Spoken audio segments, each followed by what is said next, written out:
Thank you. As many of you know, I was in the Dominican Republic last week. Thank you for praying for my safe travel and for me to witness God's amazing works there.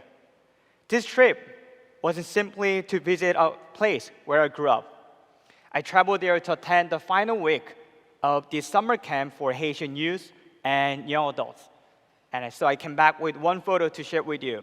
That was the photo taken during the very last day of the summer camp with the students holding their certificates.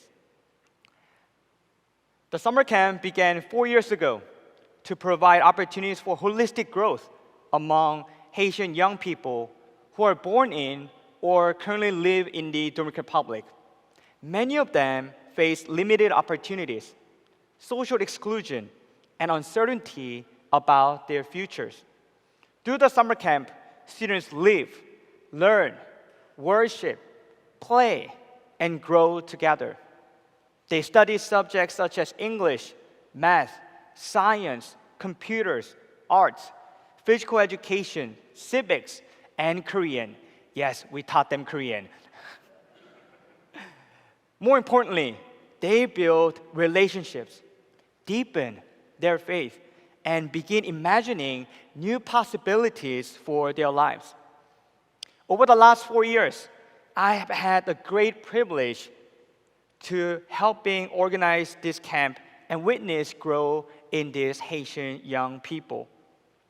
Each year, we select an overarching theme, much like we do at Vacation Bible School. This year's theme was Dream. Dream. Our prayer was that every student would discover and begin working toward God's dream for their life. The story of Joseph in Genesis reveals God who gives us dreams. Dream is not merely an image we see while we are asleep. It is what we long for, what we look forward to, and what we work toward while being guided and accompanied by God. In other words, it is what we often call a vision in our lives. The theme question for the camp was written in Haitian Creole, and that is the title of the message today. So today, we're going to learn a Creole phrase altogether, and it is Kisa Vision Ue. Could you please repeat after me? Kisa Vision Ue. Kisa Vision Ue. And it means, what is your vision? What is your vision? Today, as I return from the Dominican Republic, I bring that question to you. Kisa Vision Ue. What is your vision? Having a dream or vision is not only for children or young people. God does not necessarily work according to our schedule. At no stage of life prevents God from giving us a new vision. Joseph received his dreams when he was 17. But right after Joseph, when we look at Exodus, Moses received God's call to lead his people at around age 80. Their stories remind us that no stage of life prevents God from giving us a new vision. They also remind us of something important, and that is God's dream is never only about us. God's dream is never only about us. God's dream is not simply about making us richer, more powerful, or more successful. It is about how God changes us and then brings change through us. Joseph eventually, as many of us know, became second in command in Egypt. But his position was not the ultimate purpose of Joseph's dream. His position became a way through which God preserved many more lives. Later in Genesis chapter 50, verse 19 to 21, Joseph told his brothers, "You intend to harm me, but God intended it for good to accomplish what is now being done, the saving of many lives. Joseph did not say that the evil done to him was good. The betrayal, slavery, false accusation, and imprisonment in Joseph's life were real. Yet God did not abandon Joseph. God worked through what happened, lifting Joseph's life to preserve many others. God's dreams for us is not only about our personal success. It is about how God might use our lives to bless others around us.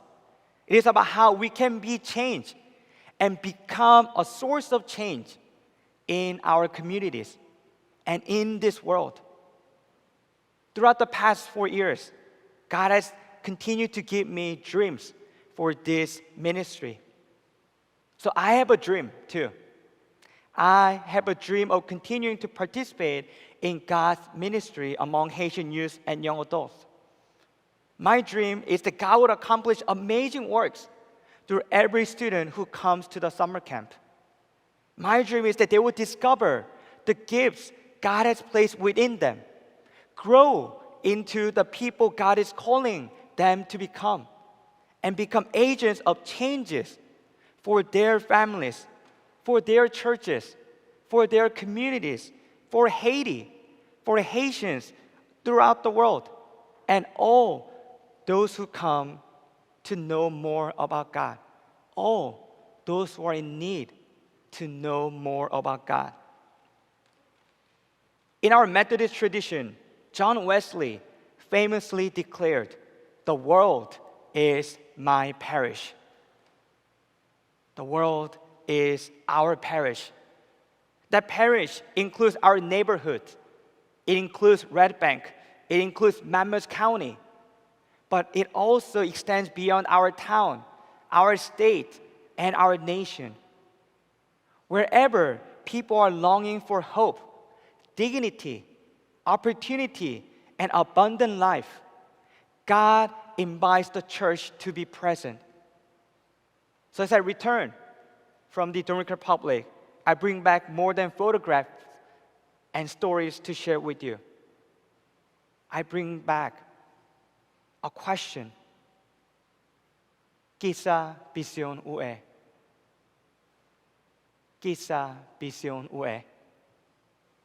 What dream is God placing within you? How might God change you and then bring change through you? Perhaps God is inviting you to pray. Perhaps God is inviting you to give. Perhaps God is inviting you to go, serve, teach, encourage, or simply believe in God's given potential of our neighbors, both near and far. Whatever God is inviting you to do, may we remember that God's dream, once again, is never only about us. May God continuously change us so that through us, families may flourish, communities may find hope, and the world may experience more fully the love of Jesus Christ. The world is our parish. This world is our parish. May we continue dreaming, serving, and working together wherever God leads us. Amen. Amen.